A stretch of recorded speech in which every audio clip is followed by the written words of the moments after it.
Bienvenidos a su clase El origen de la Tierra, la edad de la Tierra y el origen de la vida en la Tierra. Esta es su cuarta clase del primer módulo del Instituto Bíblico Amiel del Diplomado Ministerial Bíblico en Teología para todos ustedes. Gracias por estar en esta ocasión con nosotros y ser parte de este diplomado que es completamente gratis para ti y estas clases de teología que son completamente gratis para ti. Muy bien, vamos a repasar antes de profundizar en la clase. Durante las clases anteriores hemos visto tanto del origen del universo como del origen de nuestro sistema solar. Hemos visto que hay diferentes teorías que tratan de explicar cuál ha sido el origen. Pero mayoritariamente estas teorías se agrupan en solamente dos, finalmente. Una que enseña que la Biblia es la que contiene el relato más fidedigno y más creíble acerca del origen de todas las cosas. Y la otra que dice que una explosión en algún punto de la historia generó en todo el universo lo que ahora conocemos. A eso se enfrentan los diferentes argumentos que cada una de las teorías presenta como prueba y evidencia de lo que sostienen. Mayoritariamente hemos visto cómo la teoría creacionista, la teoría bíblica que habla acerca de un originador inteligente y poderoso, que sería Dios en ese caso, hemos visto las evidencias y las pruebas de un diseño inteligente, de cosas específicas que tienen que ver por obligación y necesariamente la participación de un diseñador inteligente y superior a la raza humana. Ahora bien, llegamos a este punto, al origen de la Tierra. ¿Cómo fue que se originó la Tierra? ¿Qué edad tiene la Tierra? Y cómo las teorías presentan sus diferentes argumentos para datar la edad de la Tierra. ¿Cómo fue que se originó la vida en la Tierra? ¿Cómo la ciencia trata de explicar el origen de la vida en la Tierra? Y cómo la teoría de la creación puede ofrecer detalles y evidencias de que un ser inteligente fue el originador de la vida en la Tierra. Bien, vamos a iniciar exponiendo la idea de la teoría de la ciencia naturalista sobre el origen de la Tierra. La ciencia naturalista dice más o menos que la Tierra tiene aproximadamente la misma edad que el sistema solar, es decir, unos 4.600 millones de años. Eso es lo que la ciencia naturalista está intentando, de hecho es lo que se enseña en los diferentes centros de estudios, en las escuelas, en las universidades. Todo eso es lo que se enseña, que el sistema solar tiene una edad aproximada de 4.600 años. Según la ciencia naturalista, es aproximadamente la misma edad que tiene la Tierra. Hay análisis y estudios de radiología que tienen que ver con carbono 14 y otros tipos de estudios y de experimentos que se han llevado a cabo para poder datar la edad de la Tierra. La formación de estalagmitas y otro tipo de sustancias y de fenómenos que suceden en la naturaleza. La ciencia naturalista ha tomado esto como evidencia de que la Tierra tiene una edad de aproximadamente unos 4.600 millones de años, misma edad de nuestro sistema solar. Pero ¿qué de verdad hay en todo eso? En realidad, el carbono 14 es una prueba que no es confiable por defectuosa y por llegar a conclusiones no verídicas sobre la suposición del ambiente natural en el que algunos conceptos o eventos del pasado se desarrollaron. Al no tener ese ambiente natural propicio, un carbono 14, el experimento va a dispararse en la edad. Así que primero no es un experimento verídico, no es un experimento exacto y no es un experimento confiable.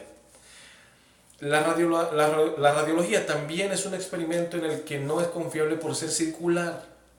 Hay muchas cosas alrededor de estos experimentos en donde la mente humana tiene que tener ya ciertos parámetros y límites, por decirlo de alguna manera, o dirección específica a llegar. Con esos datos se realizan los experimentos, al punto de que al realizarse esos experimentos arrojan un resultado esperado por los que están realizando el experimento. De esa manera se obtiene una edad que sin la necesidad de un experimento ya se habría supuesto. Ahora bien, dentro de la teoría creacionista existen varias otras cosas, varios detalles, varias evidencias. De hecho, hay dos teorías particulares dentro de la teoría del creacionismo bíblico, en donde tratan ellos de poder acomodarse a cómo fue que surgieron las cosas o cómo fue que se originó la Tierra. Pero antes de entrar en eso, déjenme concluir con la teoría naturalista de cómo fue que se originó la Tierra.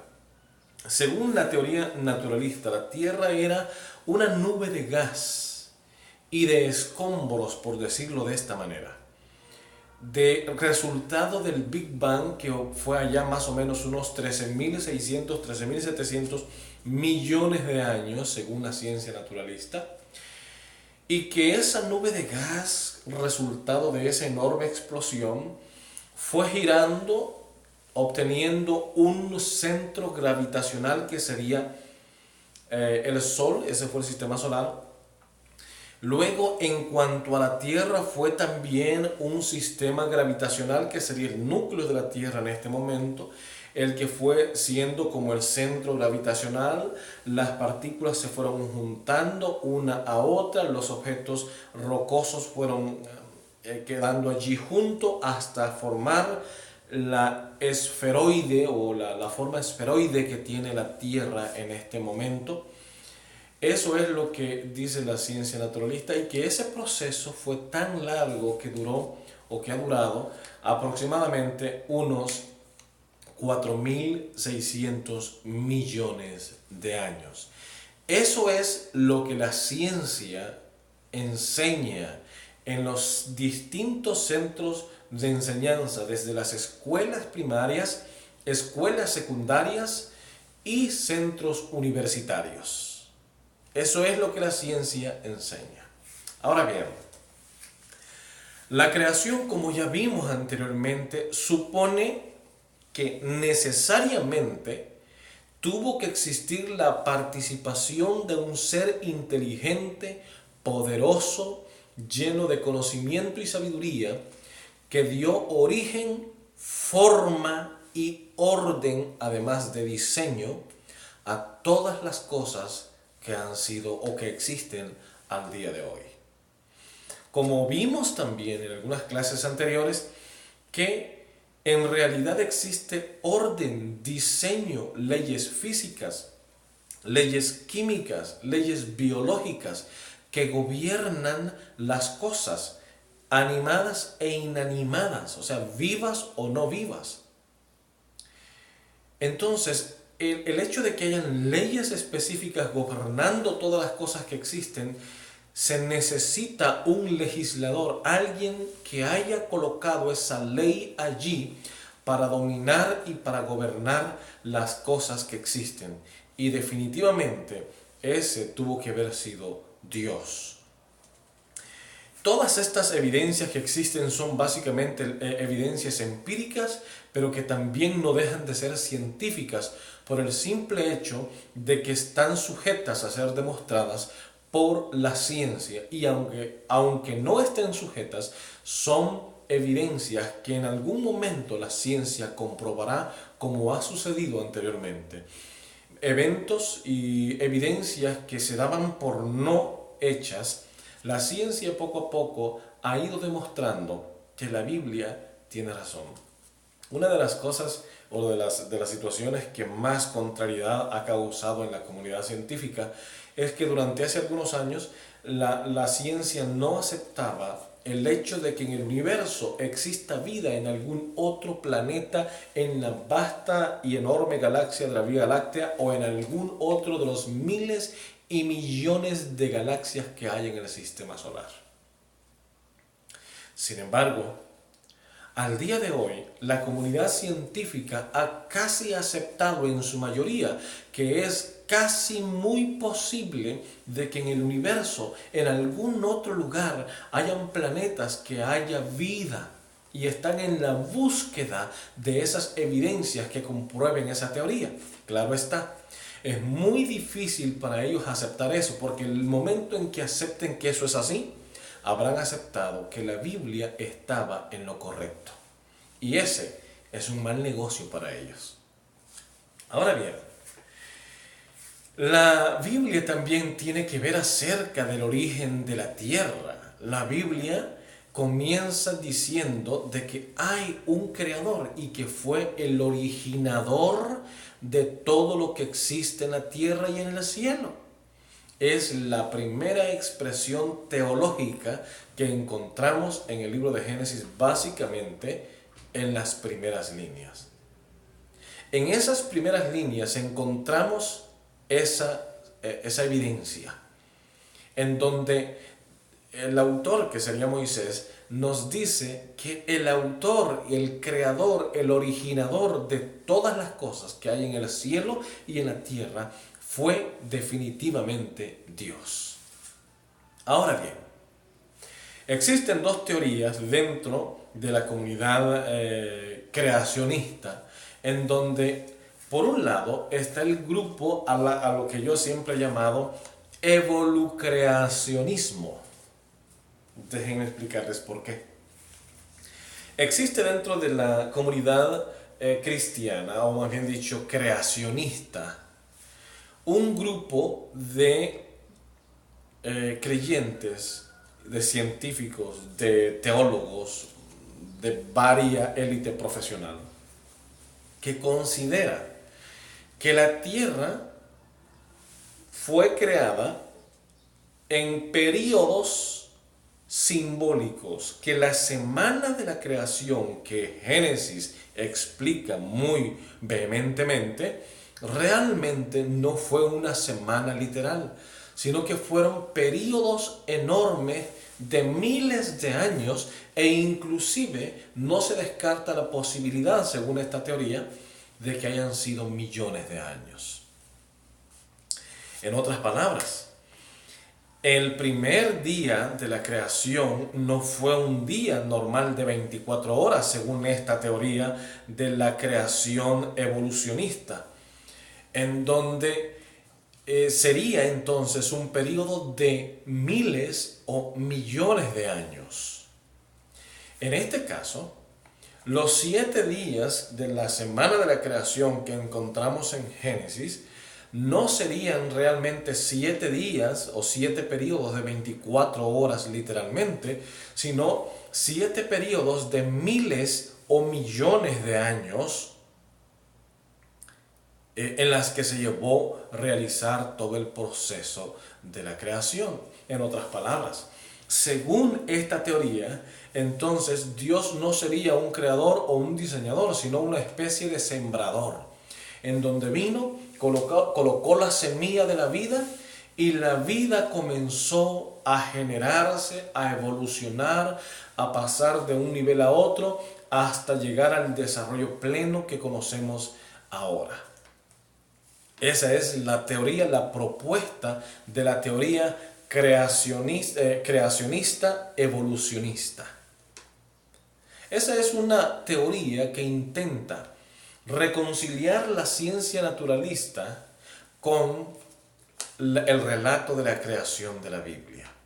Ahora, la otra teoría, que es la teoría creacionista literal, esta teoría pretende o propone que la creación de la tierra no fue algo espontáneo como se enseña la ciencia naturalista, sino que fue algo diseñado, que Dios en 7 días literales de 24 horas, Dios habló y las cosas vinieron a la existencia tal cual lo enseña el relato de la creación del libro de Génesis.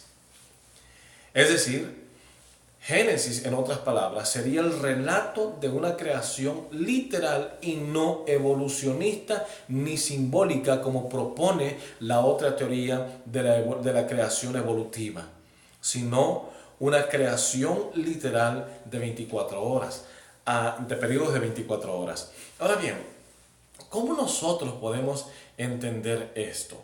¿Cómo podríamos explicar que la teoría de la creación literal tiene un poco más de sentido que las otras teorías? Primero, la teoría de la evolución propiamente dicho, que es de la generación espontánea, no tiene ningún sustento en la Biblia, no tiene ningún sustento teológico. Y la teoría del diseño inteligente, de la creacionista, que supone que un ser inteligente colocó una semilla y que la vida comenzó a surgir, tiende a reconocer la participación de un Dios creador que puso la semilla, pero que luego dejó todo y se fue, y que la vida comenzó a evolucionar por sí misma.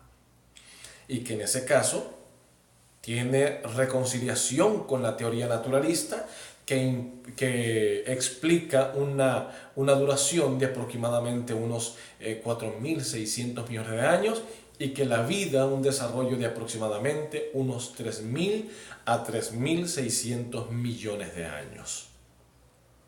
Ahora bien, a veces nosotros pensamos, ¿cómo fue posible la creación?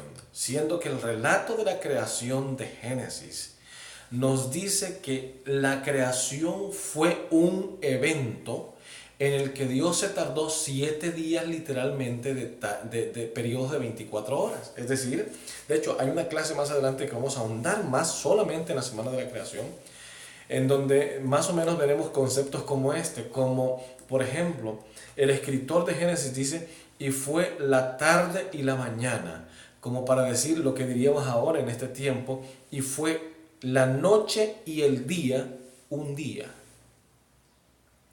Es decir, no da lugar a suponer de que esto pudo haber sido periodo de miles de años.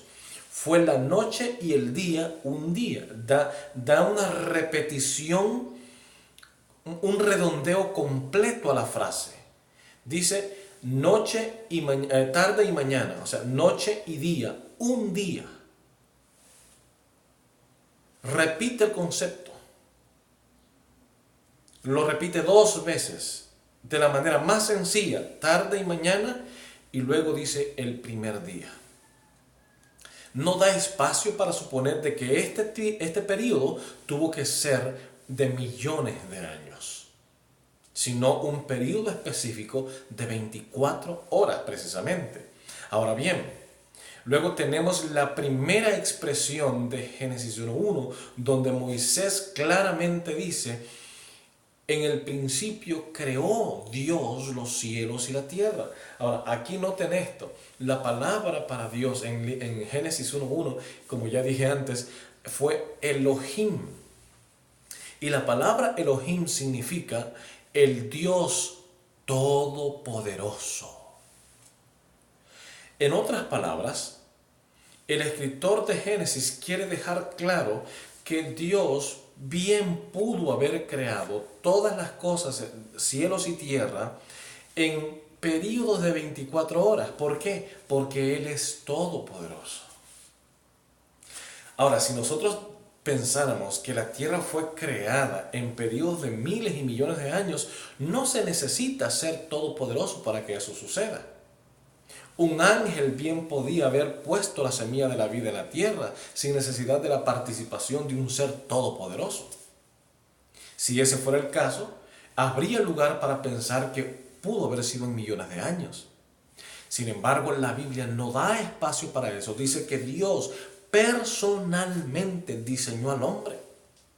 Por lo tanto, no da espacio para pensar de que fueron periodos de millones de años o de miles de años, sino que fue un periodo corto de 24 horas, porque Dios habló y las cosas vinieron a la existencia. Ahora, hay más detalles que podríamos ahondar en este momento, pero vamos a quedarnos allí por razones del tiempo y la primera clase y la cuarta clase. Bien, entonces lo que tenemos es de que la teoría creacionista bíblica, literal, propone una edad para la Tierra de aproximadamente unos 6.000 años a partir de la creación de Génesis 1.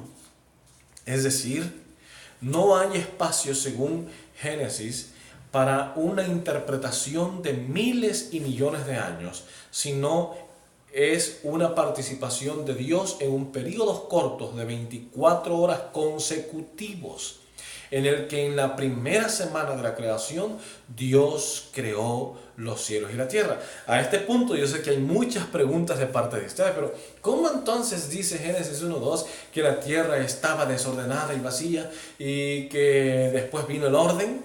Bueno, eso lo veremos en otra clase. Y de hecho, esa es una clase fascinante que de pronto no hemos logrado captar todo lo que está encerrado en ese solo pasaje.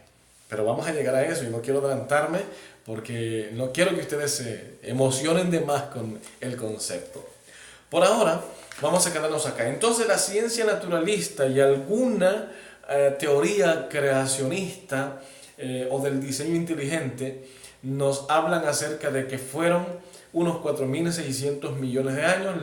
Esa teoría del diseño inteligente no necesariamente nos habla de 3.600 millones de años, sino que no tiene un dato específico. Sin embargo, la teoría creacionista literal de la Biblia sí propone que son aproximadamente unos 6.000 años de historia de vida en este planeta y de la edad de la Tierra. Ahora bien, esta última teoría, la teoría bíblica literalista, es básicamente la teoría más plausible, la teoría más aceptada en la comunidad cristiana, en la comunidad teísta, en la comunidad creacionista, básicamente. Muy bien. Hasta ahora hemos quedado claro en el concepto del origen de la Tierra. Espero que todos ya hayamos quedado claros con el concepto del origen de la Tierra. Una teoría que nos habla acerca del origen de la Tierra dice que tiene 4.600 millones de años. Y otra que nos dice, que es una teoría del diseño inteligente, nos dice de que Dios puso la semillita allí, o un ser, pudo haber sido cualquier otro ser, puso la semillita de la vida y la vida comenzó a hacer generación espontánea, evolución, hasta llegar a lo que es ahora, y que eso tardó miles o pudo ser millones de años en lograrse. Pero también está la teoría creacionista literalista, donde esta teoría propone que los días de Génesis son días literales y no simbólicos como los propone el diseño inteligente, sino días literales de 24 horas confirmados una y otra vez en el relato de la creación. Y que estos días prácticamente fueron días literales en los que Dios creó todas las cosas según lo establecido en Génesis 1:1. Y de esta manera el Dios Todopoderoso pudo hacer todo eso en una semana literal. Esta teoría entonces es la más usada, la más plausible, la más aceptada y la más propuesta por la comunidad creacionista y teísta. Muy bien. Ahora vamos a pasar a un tema sumamente muy importante que tiene que ver con el origen de la vida en la Tierra. Como ustedes pueden ver allí en la pantalla, tenemos una estructura del ADN en una forma muy particular, que de hecho así están las partículas del ADN compuestas en esa forma tridimensional, elíptica, no elíptica, es más bien con esa forma única que tiene, muy tridimensional, muy específica. Dios ha sido muy sabio al establecer ese código genético en el ser humano.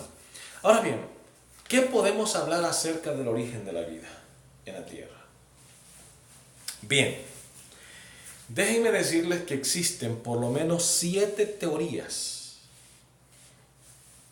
que tratan de explicar el origen de la vida en la Tierra.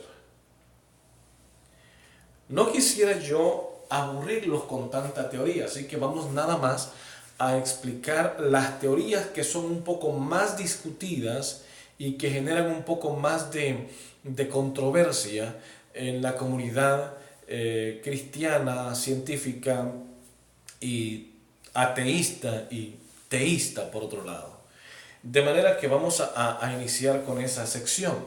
Fíjense bien, 7 teorías, y eso es incluyendo la teoría creacionista. ¿Cómo fue que se originó la vida en la Tierra? Es la gran pregunta que la ciencia se ha hecho. Ahora, nosotros los cristianos no tenemos problemas porque nosotros sabemos muy bien cómo fue que se originó la vida en la Tierra. Pero para efectos de este diplomado y para efectos de la educación, nosotros tenemos que entender qué es lo que los no cristianos creen con respecto al origen de la vida en la Tierra. ¿Por qué razón? Tenemos que conocer qué es lo que el enemigo piensa. Tenemos que creer qué es lo que las personas que nos critican piensan acerca de este tema. ¿Por qué razón? Porque debemos nosotros encontrar las respuestas bíblicas que responden a las preguntas que ellos tienen. Ok. Vamos a ver entonces la primera teoría. Hay 7 teorías. Por ahora vamos a ver una teoría y solamente vamos a ver, por asuntos de tiempo, unas 5 teorías que son las más usadas, las más debatidas en el ámbito profesional, en el ámbito teológico, inclusive en el ámbito científico. Muy bien, existe una teoría que se llama fuente hidrotermal. A veces yo tengo un problema con estos términos un poco técnicos. A mí me gusta ser un poco más sencillo, a mí me gusta simplificar los asuntos. Esta teoría, en palabras muy sencillas, propone que la Tierra estaba llena de agua y entonces hubo rupturas en el fondo del agua, en la Tierra, y comenzaron a surgir burbujas y estas contenían partículas muy específicas que habían estado quién sabe por cuánto tiempo ahí y que al hacer contacto con el hidrógeno y con el oxígeno que ya estaban en el espacio y en el agua, entonces estas partículas comenzaron a obtener vida en sí mismas. Eso es lo que propone la teoría hidrotermal, así se llama esa teoría. Es lo que así fue como ocurrió la primera vida de la primera partícula. No explica muy detalladamente qué tipo de células o qué tipo de partículas fueron las primeras en obtener la vida en la Tierra. Ahora bien, existe otra teoría, que es la teoría glacial. La teoría glacial supone lo siguiente, que la Tierra estaba cubierta de hielo y que el grosor o el espesor del hielo podía ser de varios cientos de metros o de kilómetros inclusive, en donde los rayos del sol ultravioleta pues no llegaban hasta el fondo, y que en algún momento abajo en las aguas frías se guardaban las partículas o células que conservaron finalmente la vida o los nutrientes específicos para la vida, para que hubiese vida. Y que en un momento en el que la Tierra se deshieló, entonces la partícula comenzó a obtener vida, que ese deshielo pudo haber sido provocado por la caída de un meteorito, por la explosión de un volcán o por alguna cosa más o menos así caótica siempre. Entonces la partícula obtuvo vida en sí misma. Esa es la teoría glacial. Ahora bien, está la teoría, y esta otra teoría es bastante popular, la teoría de la pansperma. Esta teoría explica que la vida no se originó en la Tierra, sino que la vida vino del espacio. Que algún meteorito, algún cometa, alguna cosa que vino del espacio e impactó la Tierra, era la que transportaba las primeras partículas y células con vida. Que al impactar en la Tierra, de algún modo sobrevivieron al impacto y a la explosión, y entonces la vida comenzó a adaptarse en este planeta.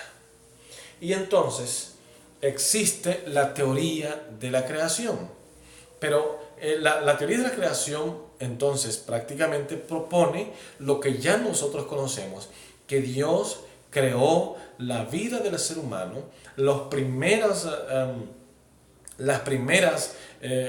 seres vivos, las plantas, después los animales, el agua lleno de peces, las aves volando por el cielo, y así sucesivamente la vida llegó al planeta originado de la mano de un Dios todopoderoso. Eso es lo que propone la teoría creacionista, y que al final de ese proceso de la creación, entonces el Dios formó al hombre un ser inteligente que era superior a todos los demás seres creados en la tierra, y que lo hizo para gobernar y administrar el planeta que Dios le había confiado en sus manos. Eso es lo que la teoría creacionista propone entonces. Ahora bien, déjenme simplificar todas estas teorías en una sola. Existe una teoría más que está dentro, es básicamente una teoría que trata de conectar a cada una de ellas, tanto a la glacial como a la primera que vimos, que fue la fuente hidrotermal. Trata de conectar a todas ellas esta teoría, y es la teoría de la sopa primordial. Algunos de ustedes habrán escuchado acerca de la teoría de la sopa primordial. Déjenme explicarles qué fue lo que sucedió. Supone que hace unos cuantos miles de años o millones de años atrás en la historia, hubo un diluvio universal. Porque la ciencia también cree en ese diluvio universal, pero no como la Biblia lo presenta. Según la ciencia naturalista, ese diluvio tuvo lugar durante unos 10.000 años aproximadamente, lloviendo, y con este proceso de lluvia, que fue traída por algún meteorito o algún cometa que pasó cerca de la Tierra, entonces comenzó el proceso de enfriamiento de la Tierra. Y entonces había caos en la Tierra según la ciencia. Habían volcanes, caídas de meteoritos, los volcanes explotaban, y entonces la Tierra se fue llenando completamente de agua. Y entonces en ese entorno en donde la Tierra estaba prácticamente inundada de agua, también estaban todas las células, todas las partículas flotando en medio del agua.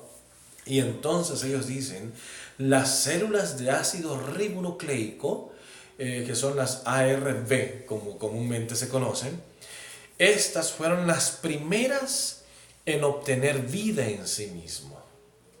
Ahora, ¿cómo fue que esto sucedió? Ellos dicen, bueno, para que las células de ácido ribonucleico tuviesen vida, necesitaban de dos factores. Número uno, energía, un contacto con alguna fuente de energía, y necesitaban oxígeno.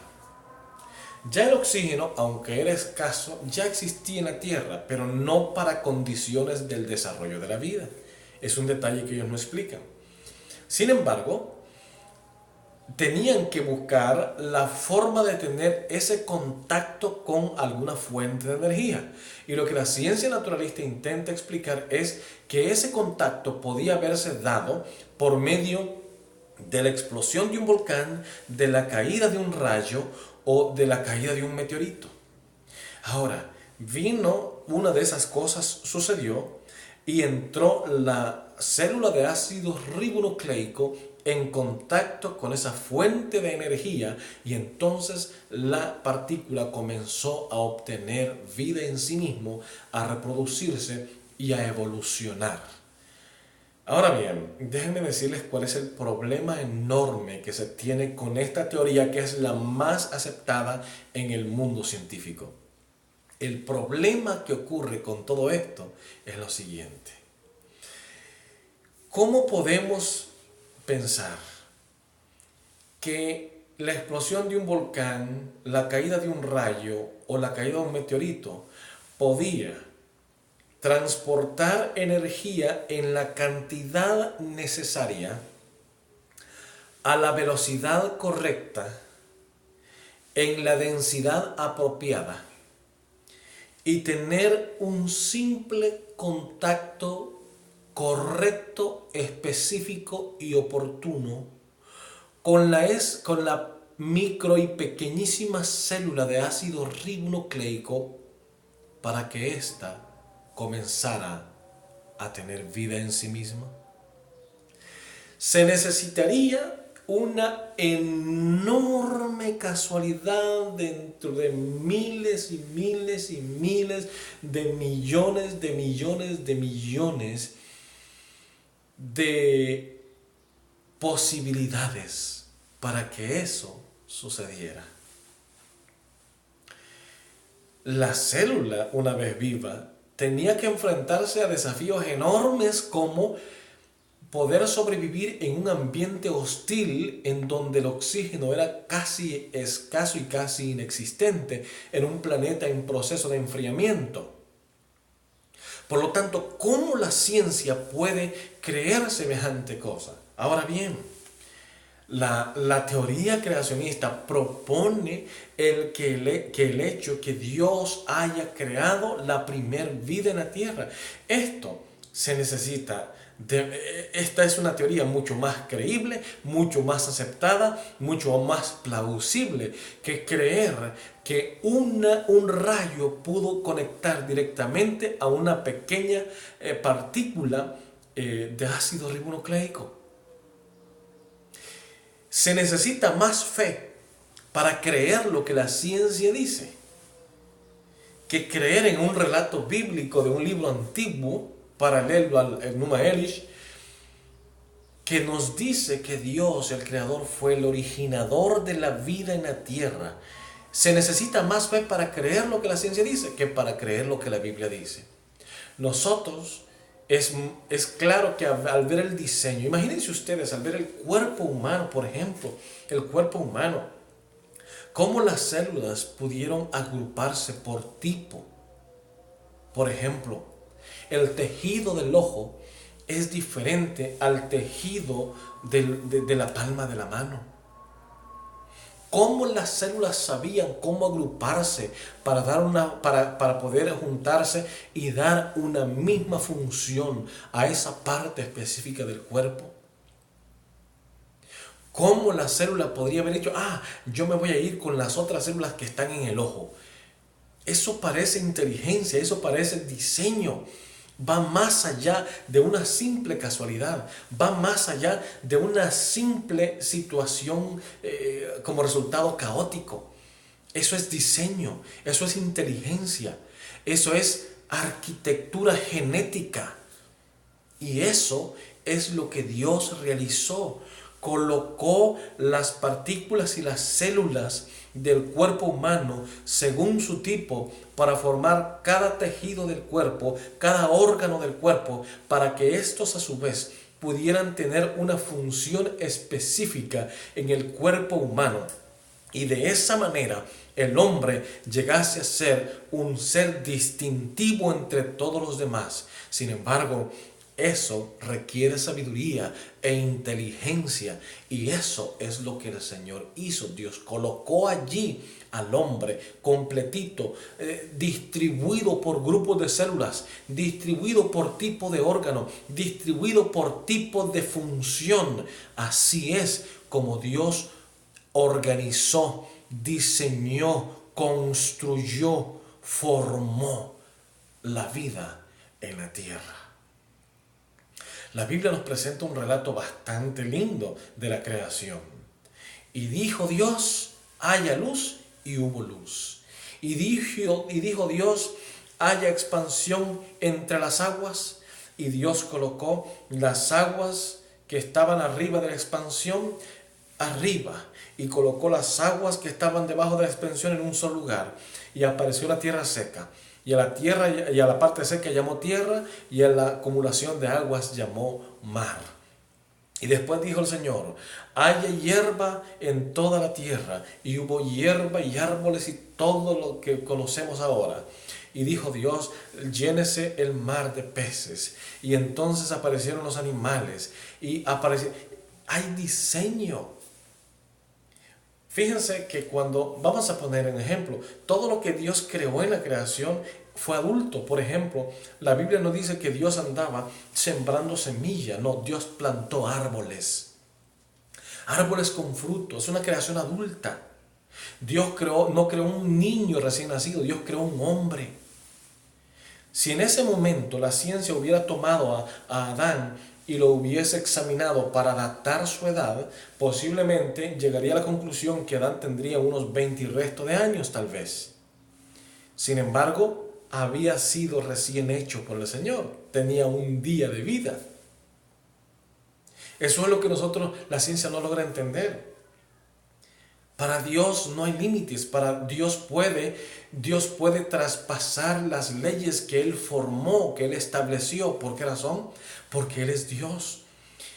Bajo su mano o en su mano contiene el universo, en su mano contiene la tierra, en su mano contiene las leyes que gobiernan el universo. Así es como funciona la creación de Dios, así es como funciona el universo.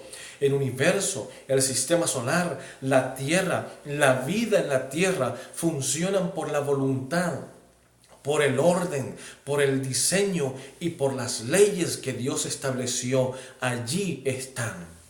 Las nubes van en temporada al mar y traen agua y derraman sobre la tierra. Eso es una ley biológica, una ley física que Dios estableció ya. El agua es el elemento indestructible, no se puede destruir, cambia de forma, pero no se puede destruir. ¿Por qué? Porque Dios lo estableció así. La gravedad es una ley que puede ser adaptable. Construimos como seres humanos aparatos que se adaptan a la ley de la gravedad, pero que en algún momento cae. ¿Por qué? Porque es una ley que Dios estableció allí. Que los objetos inanimados tienden al desorden como enseña la entropía, sí, porque Dios estableció una ley así. Dios es sabio, Dios es inteligente. Así es como lo muestra la Biblia. Y las evidencias científicas cada vez más lo comprueban de esa manera. Mis queridos alumnos, ha llegado el momento de terminar nuestra clase de hoy. Enseguida les vamos a mandar todo el contenido de la clase de hoy. Pero les pido por favor, lean todo el contenido y respondan todos los exámenes que les mandamos. Eso es muy importante. La clase siguiente ya entramos en materia, ya vamos a hablar de Génesis y el capítulo 1, cómo entender el término en el principio de Génesis 1:1. Por favor, estamos comenzando en materia a profundizar ya, no se pierdan ni una clase. Miren que hasta este momento no hay ningún centro universitario, ningún instituto bíblico que esté enseñando teología desde una perspectiva teológica absolutamente, sin apegarse a ninguna corriente teológica. No hay ni una sola organización que esté ofreciendo las clases, ni diplomado, ni nada completamente gratis como lo estamos haciendo nosotros. Aprovechen esta oportunidad. Esta oportunidad es única, no se va a estar repitiendo, es única para todos aquellos que quieran profesionalizarse en el diplomado bíblico ministerial en teología ofrecido por el Instituto Bíblico Amiel en sociedad con la Universidad Cristiana de Centroamérica. Por favor, no se pierdan cada clase y por favor envíen las respuestas a los exámenes después de haber leído el contenido de cada clase. Que Dios les bendiga mucho en esta hora. Un feliz día y les espero ver en la siguiente clase. Dios les bendiga.